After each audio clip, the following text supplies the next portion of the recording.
ভিতরে যেতে পারবেন না।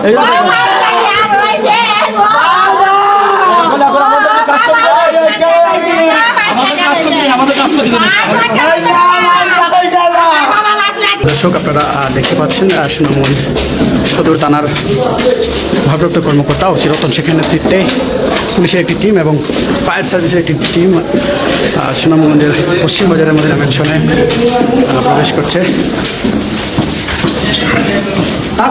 আমরা ফায়ার সার্ভিসকে ডাকার সঙ্গে সঙ্গে তারাও আসছে। এখানে একটা যে সংবাদ পেলাম যে এই মদিনা ম্যানশন, এই মদিনা ম্যানশনের 5 তলা এই কক্ষে দুজন লোক ছিল। তার ভিতরে একজন বাইরে আছে, একজন ভিতরে আছে। কিন্তু ভিতরের থেকে লাইট অফ করা অনেক এই চেষ্টা করার পরও ভিতরে কোনো সারা শব্দ নাই। এই তথ্য আমাদের পাওয়ার পর আমরা এখানে আসি এবং যেহেতু দরজা ভাঙার বিষয় আছে, এই জন্য আমরা ফায়ার ব্রিগেডের স্বর্ণপন্ন তারা তাদের যন্ত্রপাতি নিয়ে আসছে। আমরা এখন ভিতরে ঢুকবো।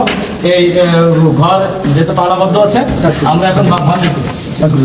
আচ্ছা, হ্যাঁ, আপনারা দেখবেন। এরপর আমরা ভিতরে যাবো। ওই যে তার পরিবারের লোক আসছে, কত দূর আসছে? সমস্যা নেই, এখানে তারা ভিডিও করতেছে, এভাবে আছে, এটা এই কারণে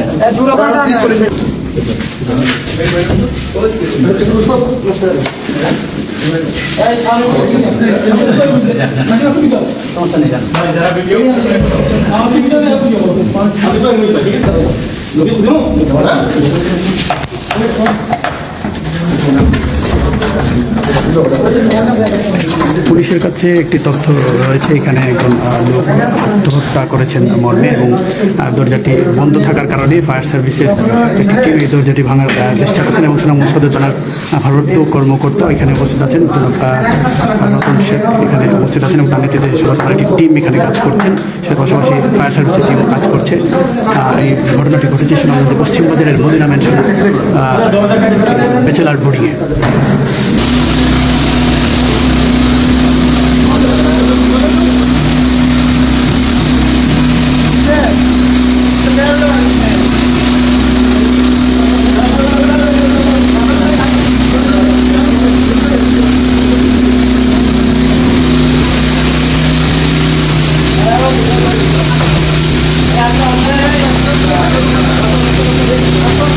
আমরা যে আপনারা দেখলেন যে বিষয়টা, আমরা প্রথমে এখানে যে সংবাদ পাই যে এখানে একটা মেনশনে এখানে বেশিরভাগই সব ব্যাচেলাররা ভাড়া থাকে। অনেকগুলো রুম আছে যে 5 থেকে একটা রুমে অন্ধকার কেউ দরজা খুলছে না। এই সংবাদে পাওয়ার সঙ্গে সঙ্গে কিন্তু আমরা এখানে চলে এসে আমাদের টিম নিয়ে আসার পর থেকে দরজা এতভাবে আটকানো যে আমাদের দ্বারা খোলা সম্ভব না। তাৎক্ষণিকভাবে আমি ফায়ার সার্ভিসের স্বর্ণপন্ন হয়, তাদেরকে ফোন দেওয়ার সঙ্গে সঙ্গে তারা তাদের যন্ত্রপাতি নিয়ে তারা আসার পর আপনাদের সামনে খোলা হবে। তবে আমরা আপনারা ভিতরে যে লাশটা যেভাবে দেখলাম আমরা, তাতে আমাদের কাছে মনে হচ্ছে যে আমাদের কাছে প্রাথমিকভাবে মনে হচ্ছে যে ছেলেটা আত্মহত্যা করছে।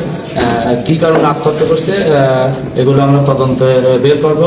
এবং এখানে যে অনেকে সন্দেহ করে যে অনেক সময় যে তাকে কেউ মেরে ঘরে আটকে রাখে কিনা বা কেউ মেরে তাকে ঝুলাই রাখে কিনা, এগুলো এই জন্য কিন্তু আপনারা যারা সাংবাদিক আছেন, ফায়ার ব্রিগেডের অফিসাররা আছে, তাদের সহযোগী যারা আসে তারাও আসছে এবং তারাও আমার সাথে একমত যে এখানে আমরা দরজা ভিতর দিয়ে আটকানো পাইছি এবং আমরা কিন্তু ওই দরজা ভেঙে ভিতরে প্রবেশ করছি এবং আত্মহত্যার যে সিমটমগুলো আমরা দেখে বুঝতে পারি। তারপর আমরা প্রকৃত যে সে কীভাবে মারা গেছে, যেহেতু আমরা ডাক্তার হাসপাতালে প্রেরণ করবো, হাসপাতাল থেকে তার মৃত্যুর কারণটা আমাদেরকে এখনো এর আত্মীয়স্বজন এখন আসে না। তবে আমরা যেহেতু এখানে আসছি এই বিষয়ে আইনগত ব্যবস্থা গ্রহণ করবো। আমরা এইটুকু আমরা বলতে পারি। ফায়ার সার্ভিসের কার সাথে কথা বলবো, একটু পরিচয় দিয়ে একটু ছিল কোথায় মানুষ কাজ করেছেন একটু বলবেন। আমি সুবল দেবনাথ, পশ্চিম বাজার মধ্যে ম্যানশনে একটা লোক আমার সাথে আসে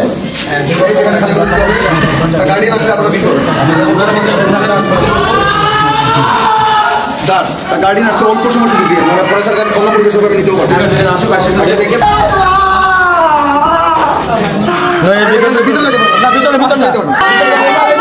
ভিতরে যেতে পারবেন না।